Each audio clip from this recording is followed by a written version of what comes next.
ಮಹಾರಾಷ್ಟ್ರದಲ್ಲಿ ಕನ್ನೇರಿ ಮಠ ಅಂತ ಇದೆ, ಅಲ್ಲಿ ಕಾಡಸಿದ್ದೇಶ್ವರ ಸ್ವಾಮೀಜಿ ಅಂತ ಇದ್ದಾರೆ.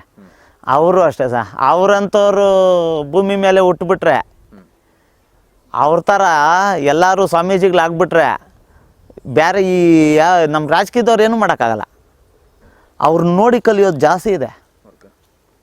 ಅವ್ರ ವಿಡಿಯೋಗಳನ್ನ, ಅವ್ರ ಸ್ಪೀಚ್ ಎಲ್ಲ ಬರುತ್ತೆ ನೋಡಿ. ಅಲ್ಲಿ 3 ದಿನ ಇದ್ದೆ, ಅಲ್ಲಿನ ಮಕ್ಕಳನ್ನ ವಿದ್ಯಾವಂತರು ಅಂದರೆ ಆ ಥರ ವಿದ್ಯೆ ಕಲಿಸ್ಬೇಕು.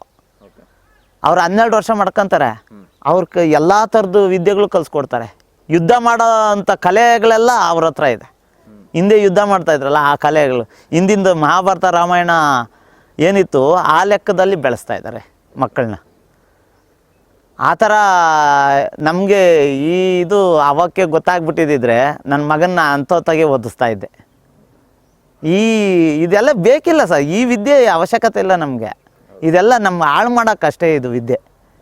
ನಾವು ದುಡ್ಡು ಮಾಡೋದಕ್ಕೆ ನಾನಾ ಥರ ಏನು ಹಾಳು ಮಾಡೋ ರೂಟ್ಗಳು ಹುಡ್ಕೋದಕ್ಕೆ ಮಾತ್ರ ಈ ವಿದ್ಯೆ. ನಮ್ಮ ಮಣ್ಣನ್ನು ಬಿಟ್ಟಿಲ್ಲ, ಈ ವಿದ್ಯೆಯಿಂದನೇ ಆಗಿದ್ದು ಇದೆಲ್ಲ. ನಮ್ಮ ಮಣ್ಣನ್ನು ಹಾಳು ಮಾಡೋದು ಬಿಟ್ಟಿಲ್ಲ ನಾವು. ಹುಳು ತಿಂದಿರ ನಾವು ಚೆನ್ನಾಗಿ ಬೆಳೆದಿದ್ದೀರಿ ಅಂದರೆ ಅಲ್ಲಿ ವಿಷ ಇದೆ ಅಂತ.